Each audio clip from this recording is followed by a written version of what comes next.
सन्मान्य सभापती महोदय, शिक्षण विभागावरती ही अत्यंत महत्त्वपूर्ण अशी लक्षवेधी आहे। या ठिकाणी जे शिक्षण मंत्री शिक्षण विभागानं निवेदन सादर केलेलं आहे ते निवेदनाच्या बाबतीत आपण जर वाचलं तर शिक्षण विभाग या बाबतीत गंभीर असं काही दिसत नाही। याचं कारण या ठिकाणी सन्मान्य सभापती महोदय, सर्वोच्च न्यायालयाने दिनांक 1 सप्टेंबर 2025 रोजी दिलेल्या निर्णयानुसार इयत्ता 1 ते 8वी पर्यंत अध्यापन करणाऱ्या सर्व शिक्षकांना टीईटी परीक्षा अनिवार्य असल्याचे घोषित केले असून हा निर्णय पूर्वलक्षी प्रभावाने लागू झालेला आहे। या निर्णयाचा परिणाम म्हणून राज्यातील 20 ते 25 वर्षापासून या शिक्षण विभागात सेवा देणारे शिक्षक जे आहेत त्यांच्या नोकरीवर थेट गदा येऊन राहिलेली आहे। सन्मान्य सभापती महोदय, या ठिकाणी RTA कायदा असो, NCTEचे नियम असो, तसेच शिक्षणांच्या सेवा सुरक्षेच्या संबंधित अनेक तांत्रिक बाबींमध्ये तातडीने सुधारणा करणे आवश्यक झालेले आहेत। विद्यमान शिक्षकांकडून यापूर्वी अनेक वर्ष कोणत्याही TET अटीशिवाय सेवा दिली गेलेली असून आता अचानक कठोर निर्णय लावणे हे अत्यंत अन्यायकारक या शिक्षकांवर होणार आहे। सन्मान्य सभापती महोदय, विद्यमान शिक्षकांचे अनुभव, सेवा आणि समर्पण या गोष्टीची दखल घेऊन शासनाने त्वरित कारवाई करणे अत्यंत आवश्यक आहे। माझा शासनाला या लक्षवेधीच्या माध्यमातून प्रश्न आहे शिक्षण राज्यमंत्री साहेबांना की राज्यातील वर्ग 1 ते 8च्या सर्व शिक्षकांना TET परीक्षा उत्तीर्ण होणे प्रश्नच आहे हा सर अनिवार्य आहे। या न्यायालयाच्या निर्णयासंबंधी आता शासनाची भूमिका काय असणार आहे? माझा दुसरा प्रश्न असा आहे की 20-25 वर्ष निरंतर सेवा या विद्यादानाच्या पवित्र क्षेत्रात काम करणाऱ्या आमच्या शिक्षकांचे भविष्य एका दिवसात अनिश्चित करणे योग्य आहे का? त्याचप्रमाणे ज्यांनी संपूर्ण आयुष्य शिक्षणासाठी दिलं, आज अचानक त्यांची सेवाच धोक्यात कशी येऊ शकते? माझा तिसरा प्रश्न असा आहे की देशातील इतर काही राज्य या ठिकाणी पुनर्विलोकन याचिका या निर्णयाच्या विरुद्ध दाखल करत आहे। ही बाब विधी व न्याय विभाग यांचे लक्षात आणून महाराष्ट्र शासन मान्य सर्वोच्च न्यायालयाला या निकालाबाबतीत पुनर्विचार करण्याची विनंती करणार का? तसेच RTE कलम 23 व NCTE कलम 12A मध्ये बदल करण्यात केंद्र शासनास विनंती करणार का व त्यामध्ये बदल घडवून आणून या शिक्षकांना या ठिकाणी दिलासा देणार का? हा माझा प्रश्न आहे। धन्यवाद सर। मंत्री महोदय। सभापती महोदय, सन्मान्य सदस्य किरण सरनाईक साहेबांनी सांगितलं की मागच्या 20 ते 25 वर्षापासून शिक्षणाचं पवित्र कार्य करणाऱ्या शिक्षकांवरती TETमुळे थोडी अडचण निर्माण त्या ठिकाणी झालेली आहे आणि अतिशय पोटतिडकीने ते हा मुद्दा मांडतात कारण किरण सरनाईक साहेबांची कारकीर्द देखील 20 ते 25 वर्ष अशीच यशस्वीपणे चालली पाहिजे याच्याकरता त्यांची पोटतिडकी ही खूप जास्त आहे। परंतु आपण मांडलेला मुद्दा अतिशय महत्त्वाचा आहे, परंतु या मुद्द्याची पार्श्वभूमी देखील सरनाईक साहेब आपण समजून त्या ठिकाणी घेतली पाहिजे। प्रश्न तुम्ही डिटेल विचारता आणि उत्तर डिटेल सांगू नका म्हणता, मग राहू द्या राहू द्या। तुम्हाला जर पाहिजे नाही उत्तर, तुम्ही प्रश्न तुमची अपेक्षा अशी आहे का प्रश्न मोठा असला पाहिजे, उत्तर शॉर्ट असलं पाहिजे, तर मी तुम्हाला शॉर्टमध्ये सांगतो। ह्या संदर्भामध्ये आपण बैठक घेतली होती, त्याच्यामध्ये सरकारची पूर्ण इच्छा आहे। हा दिलेला निर्णय सर्वोच्च न्यायालयाचा आहे। सरकार देखील पुनर्विलोकन याचिका दाखल करण्यास तयार होती आणि शासनाच्या विधी व न्याय विभागाने सदर प्रस्ताव सादर करता येणार नाही असं उत्तर दिल्यामुळे प्रस्ताव सादर करता आला नाही।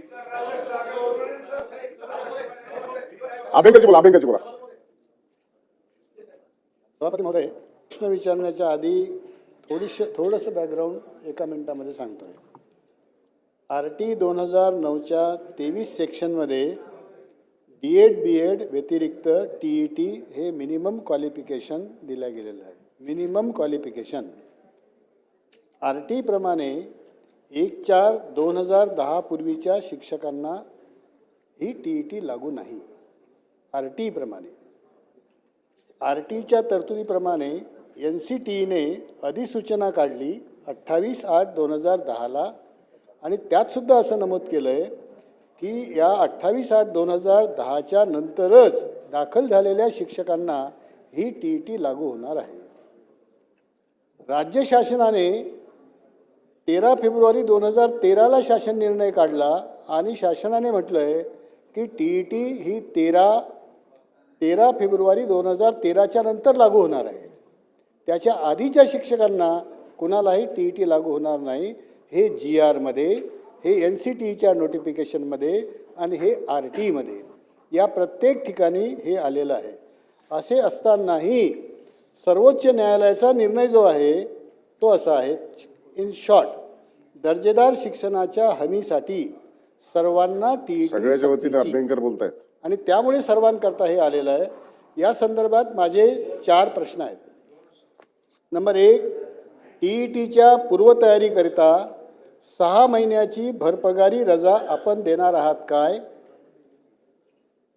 2, वर्षातून TETच्या परीक्षा 3 वेळा घेणार आहात काय? दुसरा प्रश्न. तिसरा, TETच्या परीक्षेच्या काठिण्य पातळीत बदल करण्याचे आदेश परीक्षा परिषदेला आपण देणार आहात काय? सेवा संरक्षणार्थ राज्य शासन 2 वर्षानंतर TET उत्तीर्ण न होणाऱ्यास डीम TET घोषित करणार आहे काय? आणि शेवटचा प्रश्न माझा आहे, RT मधील कलम 23मध्ये TET अतिरिक्त अर्हता किमान नव्हे असा बदल करण्यास राज्यातील सर्व लोकसभा सदस्यांना आपण विनंती करणार आहात काय? मंत्री महोदय बोला. आता हे उड्याचं पाणी समुद्राला मिळवायचे परत. सभापती महोदय, TET संदर्भात इयत्ता 1ली ते 8वीसाठी नियुक्ती प्राथमिक उच्च माध्यमिक शिक्षक यांना शिक्षक पात्रता परीक्षा म्हणजे TET अनिवार्य करण्याबद्दल सिव्हिल अपील 1385/2025 या प्रकरणात सर्वोच्च न्यायालयाने दिनांक 1/9/2025 रोजी पारित केला. त्यानुसार आपल्याला TET या ठिकाणी लागू करावी लागेल. आपण सर्वजण न्यायालयाच्या आदेशाच्या अधीन राहून त्या ठिकाणी काम करत असतो. आज या ठिकाणी बरेचसे मुद्दे सन्मान्य सदस्यांनी उपस्थित केली की ही TETचं प्रिपरेशन करण्याकरता 6 महिन्याची पगारी रजा आपण त्या ठिकाणी देणार का? नंतर दुसरा आपला एक विषय आहे की वर्षातून 3 वेळा ही परीक्षा घेता येणार का? वर्षातून 3 वेळा ही परीक्षा त्या ठिकाणी घेणार येणार आहे का? नंतर परीक्षा परिषदेला विनंती करणार की थोडी याची कठीणाई कमी करता येईल का? हे आपलं एक सजेशन आहे. आणि जे उत्तीर्ण होऊ शकणार नाही या कालावधीमध्ये त्यांना डीम TET म्हणून त्या ठिकाणी ट्रीट करण्यात येईल का? आपले हे सर्व मुद्दे अतिशय महत्त्वाचे आहेत आणि या संदर्भात शासन देखील गंभीर आहे. कारण आता काही शिक्षक मंडळींना अगदी 3 ते 4 वर्ष रिटायरमेंटला त्या ठिकाणी राहिलं आहे, काहींना 5 वर्ष त्या ठिकाणी राहिलं आहे. त्यांचं देखील कुठं नुकसान होऊ नये अशी भूमिका शासनाची देखील आहे. म्हणून आपल्या सर्व काही शिक्षकांची एक समिती गठीत करून याच्यात सरकार कसा मार्ग काढू शकतो याच्या संदर्भात एक समिती गठीत करतो. अभिजित वंजारी. सभापती महोदय, मंत्री महोदयांनी या ठिकाणी उत्तर दिलं, परंतु एक गोष्ट आपण लक्षात घेतली पाहिजे की खरं म्हणजे हे शैक्षणिक प्राधिकरण NCTला जेव्हा तयार झालं, आपण घोषित केलं, त्याच्यापूर्वीसुद्धा ते शिक्षक लागलेले आहेत. त्यांच्या मूळ नियुक्तीच्या वेळेस आपण असा कोणताही नियम महाराष्ट्र या राज्य शासनाचा नव्हता, शालेय शिक्षण विभागाचा नव्हता की त्यांना भविष्यामध्ये अशा पद्धतीचं नवीन धोरण आल्यानंतर त्यांना ती परीक्षा द्यावी लागेल आहे. याच्यामध्ये आपण हे सुद्धा नमूद केलेलं आहे आणि शासनाने कबूल केले आहे की माननीय सर्वोच्च न्यायालयाचा न्यायनिर्णय हा राष्ट्रीय शिक्षक परिषदेच्या 23/8/2010 रोजीच्या अधिसूचनेतील तरतुदीशी विसंगत आहे. म्हणून याच्यामध्ये एक तोडगा निघू शकतो. माझी मंत्री महोदयांना विनंती आहे की आपल्या सर्व शिक्षकांवर अशा पद्धतीची टांगती तलवार राहण्यापेक्षा आपण त्याच्यामध्ये असा तोडगा काढावा की 2013मध्ये 2015मध्ये आणि 2017मध्ये 2 वेळा आपण अशा पद्धतीच्या TET परीक्षेच्या संदर्भामध्ये त्याला आपण एक्सटेन्शन दिलं होतं, मुदत दिली होती 2019पर्यंत. आता सध्या सुप्रीम कोर्टामध्ये आम्ही सुद्धा गेलेले आहोत. आम्ही संघटनेच्या वतीनं रिव्ह्यू पिटिशन दाखल केलेली आहे. 9 लोकांनी रिव्ह्यू पिटिशन दाखल केलेली आहे आपल्या राज्यामध्ये आणि त्याच्यासोबत उत्तर प्रदेशमध्ये आणि बाकीच्याही राज्यांमध्ये अनेक संघटना रिव्ह्यू पिटिशनमध्ये गेलेल्या आहेत. रिव्ह्यू पिटिशन या संदर्भामध्ये सुप्रीम कोर्टामध्ये त्याची जी गाईडलाईन आहे किंवा कार्यपद्धती आहे त्याच्यामध्ये ओपन चेंबरमध्ये नॉर्मली होत नाही. खूप नॅशनल इम्पॉर्टन्सचा जर विषय असेल तर मग ओपन चेंबरमध्ये घेतात, अदरवाईज ते क्लोज चेंबरमध्ये रिव्ह्यू पिटिशन ऐकतात. पण ती रिव्ह्यू पिटिशन केव्हा मेन्शन होईल केव्हा होईल हे आपल्या कोणाला सांगता येत नाही. आपण जे सांगितलेलं आहे की आम्ही रिव्ह्यू पिटिशनच्या संदर्भामध्ये विधी व न्याय विभागाला आपण तो त्यांचा अभिप्राय मागितला होता, त्यांनी तो निगेटिव्ह दिला. खरं म्हणजे तेव्हाच आपण इंटरफेअर करायला पाहिजे होतं आणि त्यांना सांगायला पाहिजे होतं की शासनाची ही भूमिका आहे की आम्हाला त्या ठिकाणी रिव्ह्यू पिटिशनमध्ये जायचं आहे, पण तरी गेलं नाही.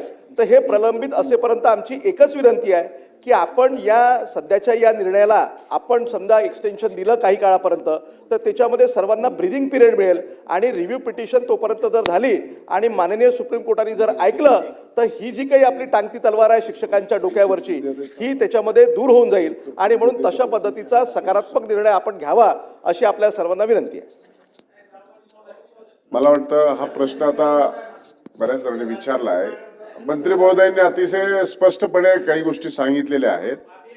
आपण सर्वजण हात उंच करतायत हे सगळे लक्षात घेता आपल्याला वेळ आणि आजचा समोर असलेला बिझनेस याचं नीटनाटकं नियोजन करावं लागेल. 260चं उत्तर आहे, आपलं विनियोजन बिल आहे, पुरवणी मागण्यावर आणखी काही लोकांना बोलायचं आहे, आणखी 2 लक्षवेधी प्रलंबित आहेत. मंत्री महोदय बोला. आता कोणाचा प्रश्न निर्माण होणार नाही, विचारायची भावना होणार नाही असं उत्तर द्या. Yes, correct.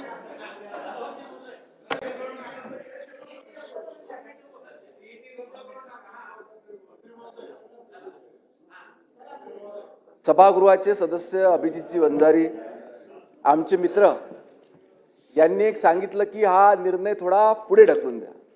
मी सभागृहाला पुन्हा एकदा सांगतो की हा निर्णय सरकारनं घेतलेला निर्णय नाही, हा सर्वोच्च न्यायालयाने दिलेला आदेश आहे.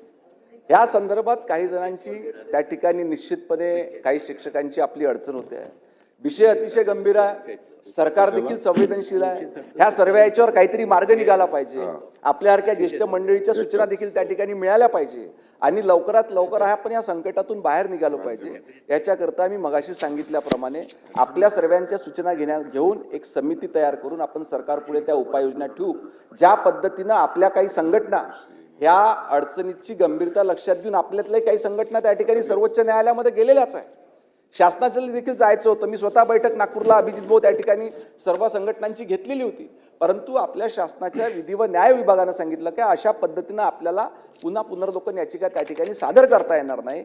परंतु याच्यामधून अजून काही मार्ग निघतो का, याच्याकरिता आपल्यासारखे ज्येष्ठ सर्व सदस्य एकत्रित बसून ज्ञानमंथन करून एक समिती तयार करून ते सुझाव आपण सरकारकडे देऊन सरकार त्याची अंमलबजावणी करेल. लक्षवेधी क्रमांक 7. एक सभापती महोदय, नाही प्रश्न काळे साहेब ऐकून घ्या जरा. प्रश्न लक्षवेधी आली आहे, लक्षवेधीला अतिशय अनुकूल उत्तर देत आहेत आणि हे पहिल्यांदाच उपस्थित झाले असं नाहीये. याच्या अगोदर देखील प्रश्न उपस्थित झाला, मंत्री महोदयाने त्याच्यामध्ये उत्तर दिलेलं आहे, मीटिंग पण घेतलेली आहे. आता पुन्हा एकदा समिती गठीत करून तुमच्या अहवालानुसार निर्णय घेतो म्हणून सांगितलंय. सुप्रीम कोर्टाच्या आदेशानुसार झालेला हा निर्णय आहे आणि त्याच्यामुळे आपलं कितीही मंथन झालं तरी मला वाटत नाही याच्यात काही त्याच्यातून आउटपुट काही निघेल. फक्त आपलं बोललेलं रेकॉर्डवर येईल. पण आपलं आजची स्थिती पाहता आपण जरा मला वाटतं पुढे जाऊया.